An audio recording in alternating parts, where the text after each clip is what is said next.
Comme partout dans le pays, ce 16 octobre, plus d'une centaine de retraités s'étaient rassemblés devant la préfecture afin d'exiger de pouvoir vivre dignement après toute une vie passée au travail.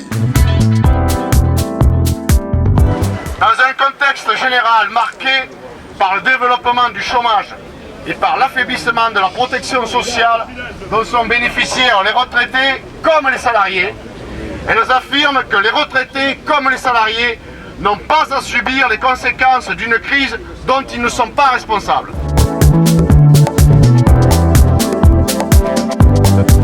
Selon un récent sondage sur les retraites, 65,4% des Français se déclarent préoccupés par les retraites et 81% souhaitent être consultés par référendum sur les choix à venir.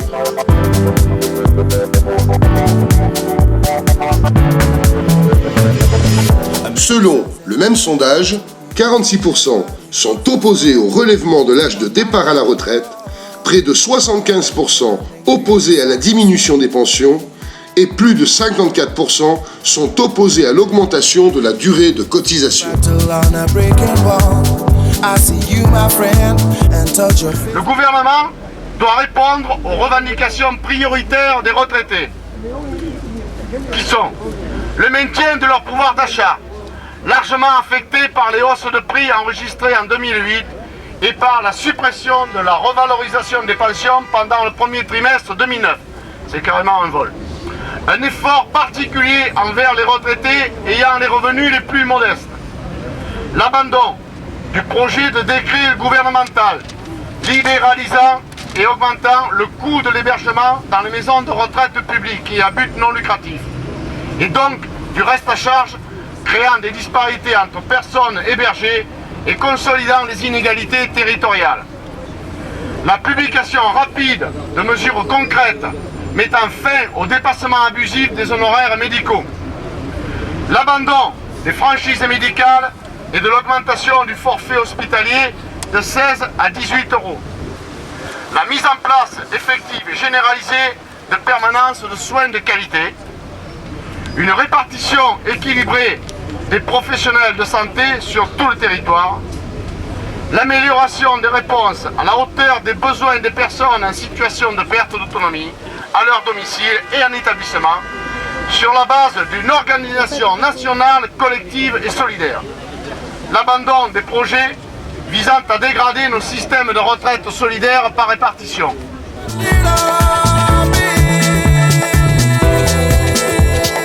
Autant de revendications sur lesquelles les syndiqués CGT retraités de Vaucluse pourront s'exprimer lors de leur congrès qui se tiendra les 22 et 23 octobre à Carpentras. CFDT, CFE-CGC, CGT, FSU, UNSA et FGR-FP de Vaucluse appellent le gouvernement et ses ministres responsables, ainsi que les députés et sénateurs, à prendre en compte ces revendications afin d'assurer aux retraités les conditions indispensables pour vivre dignement leur retraite.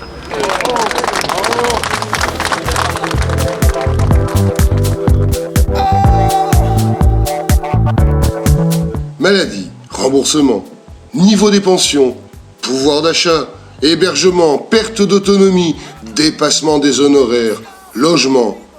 Autant de sujets sur lesquels les retraités CGT débattent et construisent des alternatives.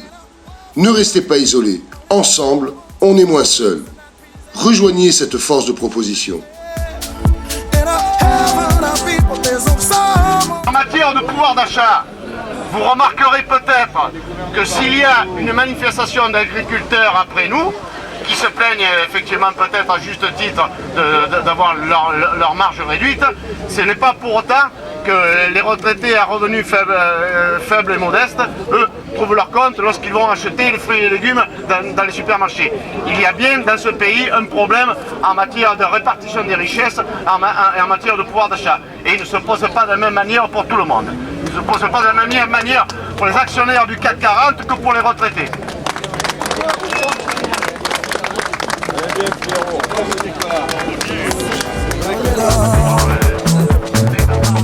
La bourse contre l'emploi. La bourse contre la retraite.